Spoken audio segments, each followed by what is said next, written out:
ಮಲಯಾಳಂನ identity cinema ಜನವರಿ 31ರಂದು ಜೀ5ನಲ್ಲಿ release ಆಗಲಿದೆ. ಅಖಿಲ್ ಪಾಲ್ ಹಾಗೂ ಅನಸ್ ಖಾನ್ ನಿರ್ದೇಶನದ ಆ್ಯಕ್ಷನ್ ಥ್ರಿಲ್ಲರ್ ಸಿನಿಮಾ ತಕ್ಕಮಟ್ಟಿಗೆ ಗೆದ್ದಿತ್ತು. ಜನವರಿ 2ರಂದು ತೆರೆಗೆ ಬಂದಿದ್ದ ಚಿತ್ರದಲ್ಲಿ ಟೊವಿನೋ ಥಾಮಸ್, ತ್ರಿಷಾ, ವಿನಯ್ ರೈ ನಟಿಸಿದ್ದಾರೆ. ಸಿನಿಮಾ 18 ಕೋಟಿ ರು ಕಲೆಕ್ಷನ್ ಮಾಡಿರೋದಾಗಿ ಹೇಳಲಾಗ್ತಿದೆ.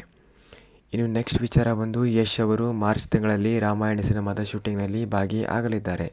ಅವರ ಲುಕ್ ಹೇಗಿರಲಿದೆ ಎಂಬುದನ್ನು ತಿಳಿಯುವ ಕಾತರ ಅಭಿಮಾನಿಗಳಿಗೆ ಇದೆ. ಈ ಮೊದಲು ರಾಮಾಯಣ ಶೂಟಿಂಗ್ ಸೆಟ್ನಿಂದ ಕೆಲವು ಫೋಟೋಗಳು ಲೀಕ್ ಆಗಿದ್ದವು. ಹಾಗಾಗಿ ಚಿತ್ರತಂಡದವರು ಈಗ ಹೆಚ್ಚಿನ ಜಾಗ್ರತೆ ವಹಿಸ್ತಾ ಇದ್ದಾರೆ.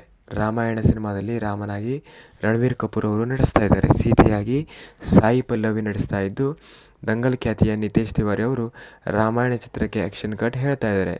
2 ಪಾರ್ಟ್ನಲ್ಲಿ ಈ ಸಿನಿಮಾ ಮೂಡಿ ಬರಲಿದೆ. ಮೊದಲ ಪಾರ್ಟ್ 2026ರ ದೀಪಾವಳಿ ಸಂದರ್ಭದಲ್ಲಿ ಬಿಡುಗಡೆ ಆಗಲಿದೆ. ಎರಡನೇ ಪಾರ್ಟ್ 2027ರ ದೀಪಾವಳಿ ಹಬ್ಬಕ್ಕೆ ತೆರೆ ಕಾಣಲಿದೆ. ಅದ್ದೂರಿ ಬಜೆಟ್ನಲ್ಲಿ ಈ ಚಿತ್ರವನ್ನು ನಿರ್ಮಾಣ ಮಾಡಲಾಗ್ತಾ ಇದೆ. ಯಶ್, ಸಾಯಿ ಪಲ್ಲವಿ, ರಣಬೀರ್ ಕಪೂರ್ ಅವರಂಥ ಘಟಾನುಘಟಿಗಳು ಪಾತ್ರವರ್ಗದಲ್ಲಿ ಇರೋದ್ರಿಂದ ಬೆಟ್ಟದಷ್ಟು ನಿರೀಕ್ಷೆ ಸೃಷ್ಟಿಯಾಗಿದೆ ಈ ಸಿನಿಮಾಗೆ. ಜಸ್ಟ್ ಆದಿಪುರುಷ್ ಥರ ಆಗದೇ ಇರಲಿ ಅನ್ನೋದು ಒಂದು ಸಣ್ಣ ಆಸೆ. ಇನ್ನು ಮುಂದಿನ ಸಿನಿಮಾ ಬಂದು ಶಿವಣ್ಣ 131ನೇ ಸಿನಿಮಾಗೆ ಕಾರ್ತಿಕ್ ಅದ್ವೈತ್ ಆ್ಯಕ್ಷನ್ ಕಟ್ ಹೇಳ್ತಾ ಇದ್ದಾರೆ. ಈಗಾಗಲೇ ಶಿವಣ್ಣ ಕ್ಯಾರೆಕ್ಟರ್ ಹಾಗೂ ಲುಕ್ಕನ್ನು ರಿವೀಲ್ ಮಾಡುವುದಕ್ಕೆ ಒಂದು ಟೀಸರನ್ನು ರಿಲೀಸ್ ಮಾಡಿದ್ರು. ಈ ಟೀಸರ್ ಶಿವಣ್ಣನ ಅಭಿಮಾನಿಗಳಿಗೆ ಸಖತ್ ಥ್ರಿಲ್ ಕೊಟ್ಟಿತ್ತು. ಆದರೆ ಚಿತ್ರತಂಡ ಟೈಟಲನ್ನು ರಿವೀಲ್ ಮಾಡಿರಲಿಲ್ಲ. ಈಗ ಗಾಂಧಿನಗರದಲ್ಲಿ ಈ ಸಿನಿಮಾದ ಟೈಟಲ್ ಬಗ್ಗೆ ಸಿಕ್ಕಾಪಟ್ಟೆ ಚರ್ಚೆ ನಡೀತಾ ಇದೆ.